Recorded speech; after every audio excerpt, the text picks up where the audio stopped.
Standing in that cramped, oak-paneled office in Charleston, I felt the floor tilt beneath me. My brother Charles sat across from me, his Rolex flashing in the light. A smug smile plastered on his face, as if the universe had already bowed to him. When the lawyer's words dropped like hammers to Charles Miller, "I leave my entire estate valued at $41 million." I heard my mother's quiet gasp, and my chest hollowed out. Then came the second blow. To David Miller, "I leave the fishing boat Silver Bell." The room went dead silent, except for the sound of Charles's low chuckle swelling into laughter. That laugh was a knife reminding everyone present who was the golden son and who was the failure. And yet, hidden beneath that rusting boat's paint and shame, I would one day discover a truth no fortune could bury. Before I continue, let me ask you something. If you were in my shoes watching your brother inherit a fortune while you were handed a scrap of metal floating at a marina, what would you feel? Share your thoughts in the comments and tell me where in the world you're watching this from. Don't forget to subscribe, because the story you're about to hear may change the way you think about inheritance, family, and the hidden weight of love. My name is David Miller. I'm 41 years old, a carpenter by trade, a man who has spent his life with calloused hands and sawdust in his hair. I build decks, fix staircases, restore porches for neighbors who can't afford a contractor. Nothing glamorous, nothing that makes headlines. But I've always believed honest work keeps a man steady, even when the world tilts against him. My brother Charles took the opposite road, Harvard boardrooms, champagne parties. He dressed for victory and expected the world to play along. I dressed for work and hoped the world wouldn't laugh too loudly. On that day, though, the laughter filled every corner of that little law office. Charles leaned back in his leather chair like a king returning to his throne, and his voice dripped with poison. "Well, at least you got something, little brother. Maybe you can catch your supper on that old wreck." He slapped the table as if his own joke deserved applause. Even the blinds rattled from his booming laugh. Judith Harper, the lawyer, and my father's lifelong friend, cleared her throat sharply. Her eyes flickered toward me with something like pity, but her voice never wavered. "Mr. Edward Miller's will is final and binding. There are no other provisions. Final. Binding." Words that slammed the door shut on every childhood hope I'd held, that maybe just once my father would see me as more than second best. I sat frozen, my palms sweating against the arms of my chair. My mother folded her hands so tightly her knuckles turned bone white. Uncle Ray, my father's estranged brother, stood by the window. His weathered face turned toward the parking lot, as though the cracked asphalt held secrets no one dared speak aloud. Charles basked in triumph, drumming his manicured fingers against the desk my father had once sat behind, as if the empire already belonged to him. For everyone else, it was a funeral after the funeral. For me, it was humiliation carved into stone. I wanted to shout, to curse, to demand why my life was worth less than a rusted boat. But the words caught in my throat, and silence became my shield. What none of them knew, not Charles with his Harvard degree, not my mother who avoided my eyes, not even Judith Harper with her precise legal voice, was that my father never did anything without a reason. And one day, that battered fishing boat would whisper the truth that money could never buy. The lawyer's words still echoed in my skull when silence fell heavy and suffocating. I sat there, my throat burning with all the things I wanted to say but couldn't. Charles's laughter faded, but its sting clung to me like smoke that seeps into your clothes long after the fire is out. And in that silence, my mind betrayed me. It carried me backward, back into the dim corridors of memory, where humiliation had always waited. I was 10 years old again, standing at the dinner table with dust on my jeans and dirt beneath my fingernails. My father, Edward, sat at the head of the table with his newspaper unfolded, his glasses perched on his nose. Charles, 4 years older, and already the crown prince, slid a report card across the table. Straight A's. Honors in every subject. Dad's lips curled into that rare smile he reserved only for Charles. That's my boy, he said the words, glowing with approval. Then his eyes flicked to me.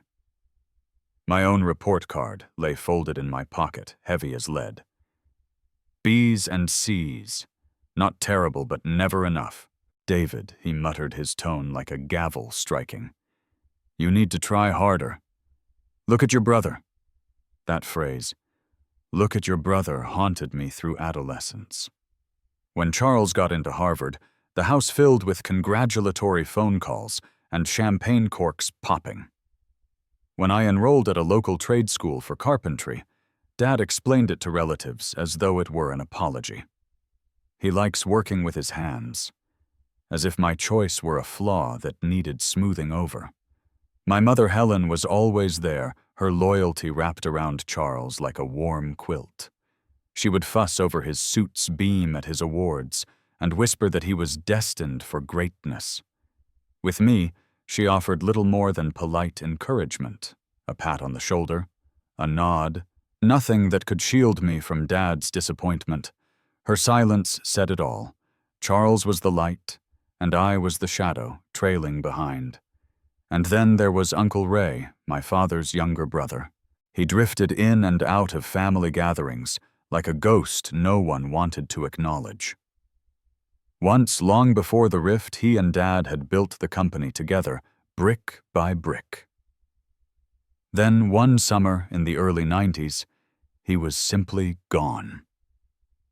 He started a small contracting business across town, his name rarely spoken in our home. But I remember the way he would look at me during those rare visits, his eyes lingering as if he wanted to say something but swallowed it back. Even then I sensed there was more to his story. Those memories bled into the present as I sat in Judith Harper's office. The humiliation of childhood felt no different than the humiliation of that day. I realized with a sick twist in my gut that I had spent my whole life rehearsing for this moment, being the one who came second, who got scraps while Charles claimed the crown. Even at my father's funeral 2 weeks earlier, the imbalance was on display. I had walked into the church wearing my only suit, the same one I wore to weddings, and graduations, my tie slightly frayed at the edges. Charles stood at the front, shaking hands with real estate moguls and bankers, turning grief into a networking opportunity. His black suit was custom-tailored, his voice carrying like a man in charge of both the service and the empire. I sat 3 pews back, invisible, watching him deliver a eulogy that sounded more like a quarterly report than a son's farewell. My mother dabbed her eyes with a tissue, but when Charles spoke of legacy, she nodded with pride. Not once did her gaze drift to me. In that office with the will, now read, the same cold weight settled over me.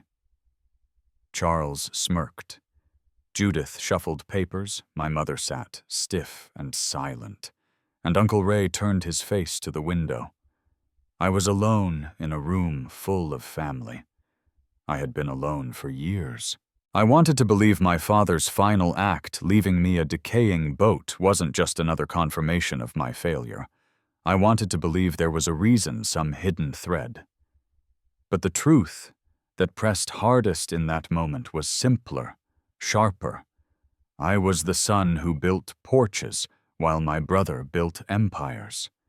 The son who stood at funerals unnoticed while my brother turned them into stages. The son who never measured up. And yet, beneath all that despair, a strange ember smoldered. Because Edward Miller never did anything without intention. He planned his weeks down to the brand of coffee he drank. If he had left me only a boat, then maybe, just maybe, that boat carried more than rust and regret. The thought of that boat gnawed at me like a splinter I couldn't dig out. After the will was read, after the smirks and the silence and the sting of humiliation, I drove to the marina with the inheritance papers folded in my jacket pocket. My truck rattled down the cracked road, the sun low and sharp in the Carolina sky, and every bump felt like a reminder my brother got millions, and I got a ghost tied to a dock. The Bayside Marina smelled of salt and gasoline, of rope and rust, and bird droppings baked in the sun. Slip number 7 was at the far end, past rows of gleaming yachts, with chrome rails polished to mirrors. When I reached it, I stopped cold. There she was, the Silver Belle, my so-called inheritance. Paint peeling in long strips, deck speckled with gull droppings, lines sagging with mildew. The boat slumped in the water like a tired old man waiting for permission to die. Compared to the white towers of fiberglass around her, she looked like a relic from another century, a shameful punchline in a row of proud vessels. For a long moment I just stood there, my hands gripping the railing of the dock until my knuckles went pale. This was my father's gift. This was what my life had been measured against. My brother had office towers. I had a carcass rocking in the tide. A voice broke through my thoughts. Your daddy loved that boat. I turned to see Tom Henderson, the marina manager. 65, leathery skin ball cap pulled low, coffee cup in hand. He'd been my father's fishing buddy years ago. He leaned against a piling, watching me like he'd been expecting this moment. Funny thing, Tom continued. He came here every Sunday morning the past 5 years. Never once took her out. Just sat in the cabin for hours. Sometimes writing, sometimes just staring out at the water. I used to think he was hiding from business, from your brother's endless talk. But he never missed a Sunday. I climbed aboard the deck, creaking beneath me, smelling of mold and salt. My father had spent hours here alone, guarding some mystery I couldn't yet name. I ran my hand along the cracked vinyl seat, and for the first time that day, I didn't feel anger. I felt something heavier, something close to grief. That night back at the house, my daughter Emma found me sitting in the garage, staring at old photographs. 17 years old, sharper than most adults I know, she held up a picture of me as a boy, standing beside my father on the Silver Belle. We were both grinning, sunburned, holding a string of fish. Grandpa always said the value of something isn't in what it costs. Emma said, her voice steady. It's in what it means. Her words pierced deeper than she knew, because Charles's voice still echoed in my head, mocking me. 2 days later, Charles called his tone oily with triumph. I'll give you 10 grand for that wreck. I'll haul it off, turn it into a flower planter outside the new shopping complex. Think about it, Dave. You could finally have some money in your pocket. I gripped the phone so hard I thought it might shatter. The image of my father's boat, his sanctuary, his secret turned into decoration for Charles's empire, made bile rise in my throat. No, I said, my voice low, colder than I expected. There was a pause. Then his laugh, smug and sharp as broken glass. Suit yourself. Don't come crying to me when it sinks under you. He hung up, and for the first time in years, I didn't feel like the shadow brother. I felt something else stirring, something that had been buried beneath years of silence. That boat was more than rust and regret. I could feel it, and I wasn't about to let Charles bury it under roses and asphalt. Charles's laughter still rang in my ears when I found myself back at the marina, a week later, standing on the dock with the Silver Belle bobbing in front of me like a stubborn relic refusing to sink.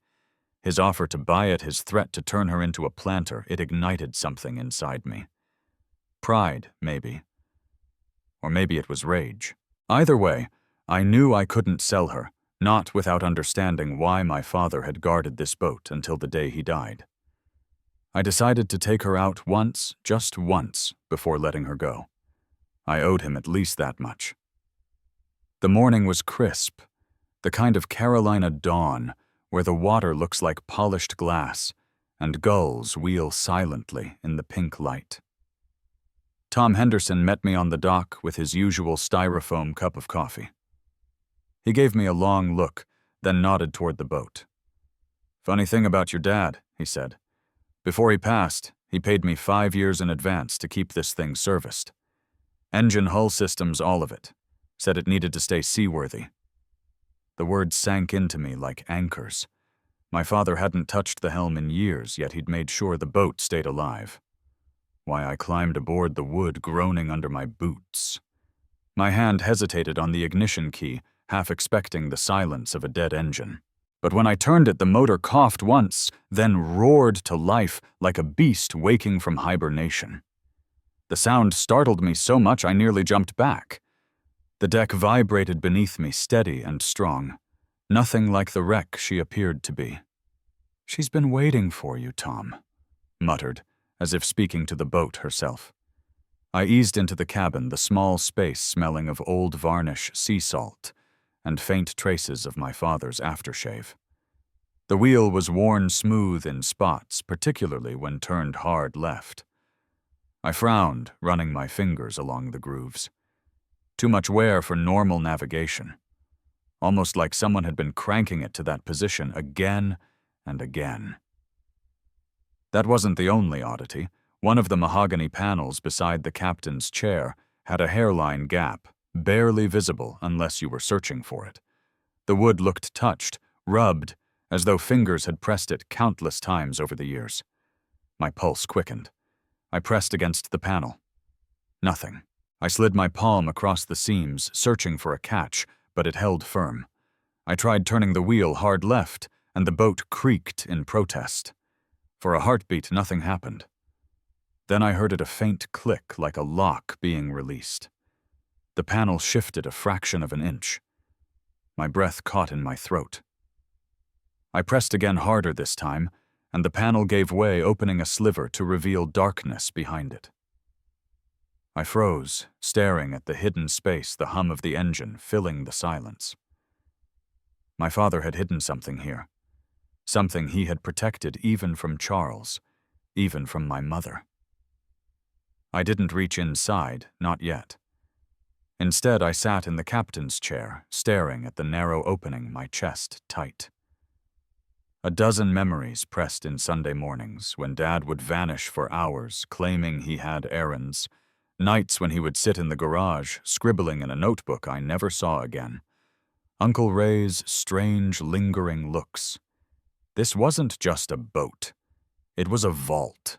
And for the first time since the will was read, I felt the weight shift. Maybe I hadn't been cast aside after all. Maybe I had been chosen.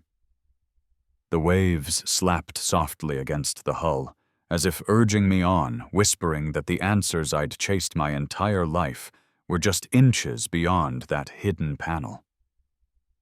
The click of that panel echoed louder in my head than the engine still thrumming beneath me. For a long moment I just stared at the narrow seam now, ajar, my palms damp against the wheel. My father had hidden something here, something he hadn't trusted anyone else to find. Not Charles, not Mother, maybe not even Judith, the lawyer. He had built a secret into the ribs of this boat, and now it was mine to uncover. I turned the wheel hard left again. The sound came once more, low and deliberate, like a whispered invitation. With both hands I pried at the mahogany panel until it gave way, swinging open to reveal a cavity dark as a grave. My breath clouded in the cold air spilling from it. Inside was a case military-grade steel gray edges sealed tight with latches and a dial lock at the center. I pulled it free, the weight of it startling in my arms, heavy enough to hold weapons, or perhaps the kind of secrets that can't be spoken aloud. The metal was cold even through my calloused fingers, and on its lid was nothing but silence. I sat it down on the deck, heart pounding. The combination lock glared at me 3 digits, waiting. And then, as if my father's voice rose from the past, I knew. My birthday, March 18th, the only date he never once forgot. My hands shook as I turned the dial 318. The lock clicked open. I lifted the lid. Inside lay neatly stacked envelopes, manila folders worn from handling, and a leather-bound notebook I recognized instantly as my father's.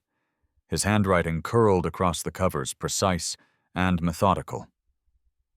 My throat tightened as I reached for the first file. Across the top, Granite Infrastructure, LLC. I flipped through incorporation documents dated back to the early 90s, contracts signed with city councils across 3 states, silent partnerships in massive construction projects. Then came bank statements balances so large they blurred my vision, $43 million hidden in accounts under Granite's name. My pulse hammered as I pulled out another envelope. Photographs spilled onto the deck. I froze. They were of me. Me at 22 pouring concrete beneath a bridge in Savannah. Me at 30 standing in a hard hat at a water treatment site. Me last year overseeing a team pouring foundations in Charlotte. All moments I thought forgotten, unworthy of notice. Yet here they were catalogued and marked in the corner with my father's handwriting, David leading. David problem-solving. David training men. Each note was simple, but each carried the weight of recognition I had craved my entire life. He had been watching. Quietly, deliberately, he had documented my work while pretending to dismiss it. My fingers trembled as I opened the last envelope. Inside were adoption papers dated 1982, the year I was born. My breath left me in a ragged gasp. My biological father's name was written in blue ink at the top, Raymond Miller. Uncle Ray. I nearly dropped the papers. My father, no. The man I had called father was not mine by blood. Edward had signed as adoptive father. My mother's name stood beside it, and Ray's shaky but undeniable. The walls of the cabin seemed to close in around me. My chest tightened, air clawing at my lungs. Uncle Ray, the ghost who haunted family gatherings, the man who never looked me fully in the eye, he wasn't just my uncle. He was my father. I sank into the captain's chair, the papers trembling in my hands, the roar of the engine now a dull roar in my ears. Everything I thought I knew about my family, about myself, cracked open like that hidden panel. And in that hollow space of the boat, I finally understood I wasn't just left a rusting wreck. I was entrusted with the truth. The adoption papers lay in my lap, my hands trembling as though they belonged to someone else. My chest heaved, my mind spinning. Uncle Ray, my uncle, my father's estranged brother, wasn't just a shadow in family gatherings. He was my blood. The air in the cabin grew heavy, suffocating until my eyes landed on the leather notebook tucked deeper in the steel case. My father's handwriting covered the first page, steady, deliberate.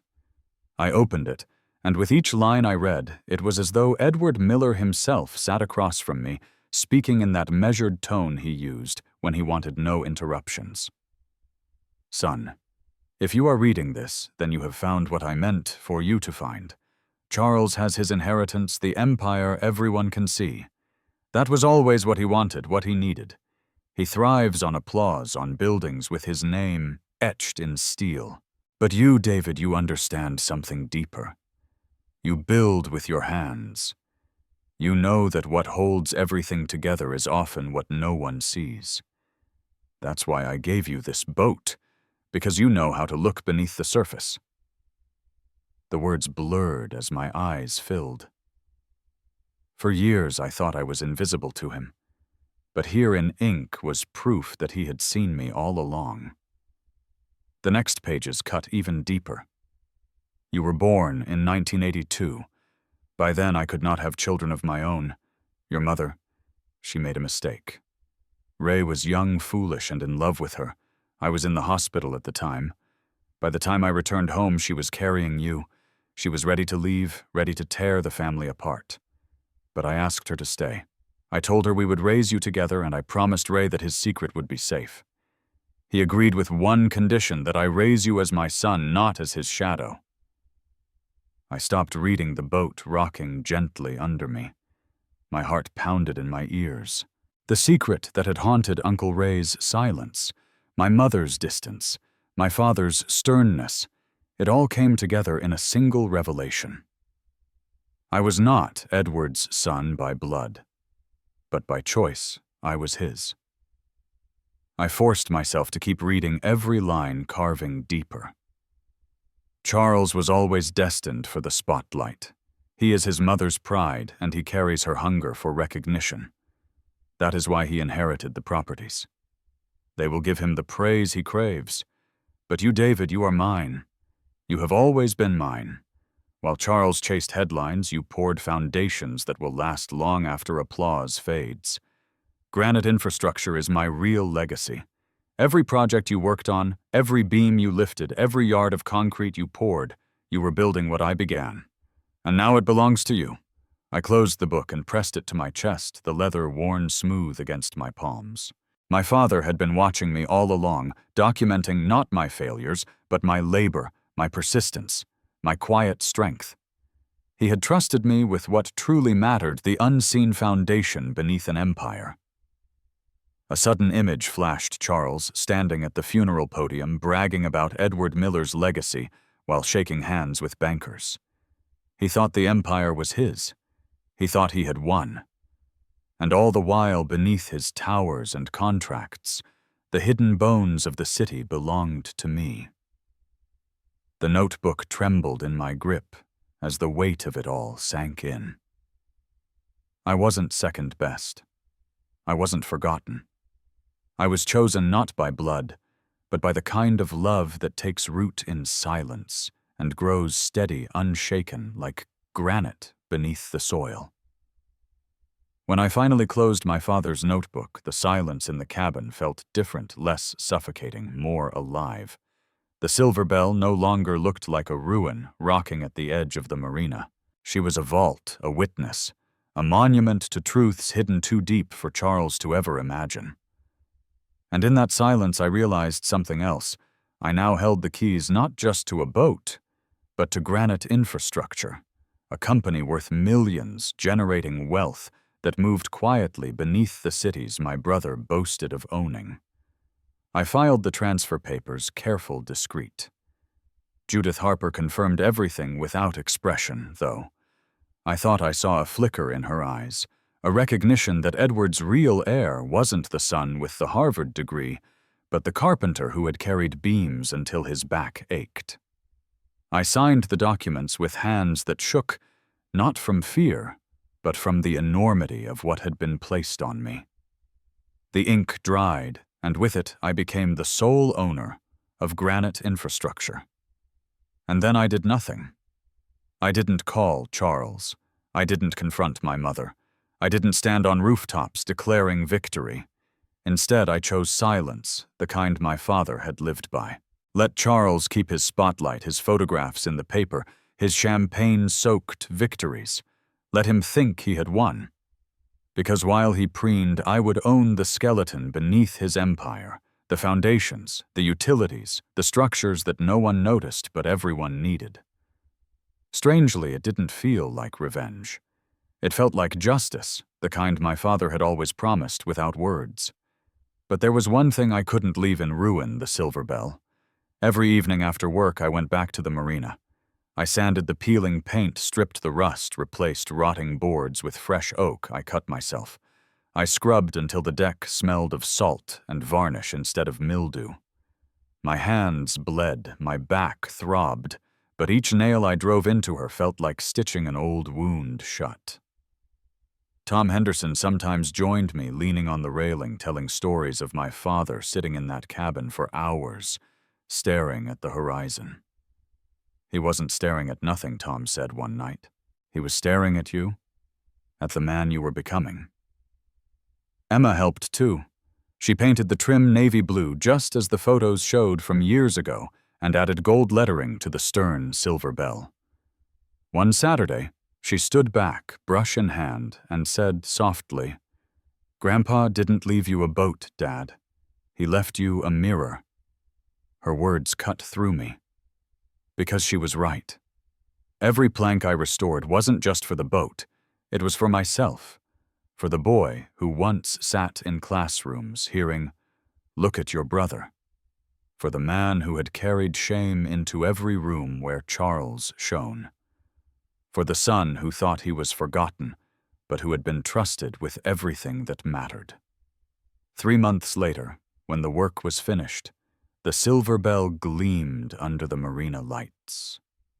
She looked nothing like the wreck I first stepped onto. She looked proud, dignified, alive. I ran my hand over her rails and whispered, "We're still here." I didn't need applause. I didn't need Charles to know. Because power built in silence is stronger than glory shouted from rooftops. And as I stood on the deck, the waves lapping gently against her hull, I finally felt it, the weight lifting, the shame dissolving. I wasn't the forgotten son. I was the silent heir. When the silver bell was finally whole again, I felt a pull I couldn't ignore. Not toward money, not toward proving myself to Charles, but toward the sea. One quiet Saturday morning, as the first light stretched across the horizon, Emma and I climbed aboard. The air smelled of salt, and dawn cool and sharp, as if the world itself was starting over. Uncle Ray joined us, his steps slow but steady, his face lined with years of silence that weighed heavier now than ever before. He sat beside me in the cabin, his voice low enough that Emma couldn't hear. "Edward raised you right," he murmured, his weathered hands resting on his knees. "He taught you to be steady, steady like the foundation under every tower. That was always his way." His eyes glistened, and for the first time in my life, I saw not the ghost of an uncle, but the fragile truth of a father. I didn't answer. I couldn't. The words caught in my throat, tangled between grief and gratitude. Instead, I turned the wheel, guiding the silver bell out past the marina, the engine humming like a heartbeat beneath my feet. The water parted before us, calm and endless, carrying us into the kind of silence my father must have cherished. That's when Charles appeared. Not on the water, but on shore. A bright red sports car rolled into the parking lot, its polished hood flashing in the sun. He stepped out in a tailored jacket, sunglasses perched like armor, his smile wide as if the world were an audience waiting for his next performance. Even from a distance, I could hear his laughter carry across the docks, boasting to whoever would listen. Emma leaned against the railing of the boat, watching him with a calm I didn't expect. "He doesn't get it, does he?" she said softly. Then louder, so her voice carried across the water, she called, "My dad doesn't need lights or headlines. He builds things that last." Her words struck me like a bell. Simple, clear, undeniable. Charles froze for half a beat, then laughed again, louder, like he could drown out what she had said. But the truth had already slipped free, and no noise of his could cover it. I tightened my grip on the wheel, the horizon stretching ahead, blue and endless. My pocket felt heavy. I reached inside and touched the letter I carried everywhere. Now my father's last note, his handwriting shaky but steady in its message. Money can buy the spotlight, son. But only a strong foundation can hold the sky. The words burned into me. I wasn't the forgotten one. I wasn't the mistake. I was the keeper of the foundation, the unseen, the unshakable. As the silver bell cut through the water, Emma beside me, and Ray watching with quiet pride, I realized the truth of it all. Charles could have his towers and headlines, his cars and applause. I had something far greater. I had my father's trust. I had the company he built in silence. I had the daughter who believed in me. And I had the knowledge that when the lights go out, when the applause fades, only what's built strong will endure. The sea spread before me, steady and eternal, and for the first time in my life, I felt the weight of inheritance not as shame, but as strength. I was no longer living in my brother's shadow. I was steering my own course. And the silver bell carried me forward not as a relic of what was lost, but as a beacon of what would last.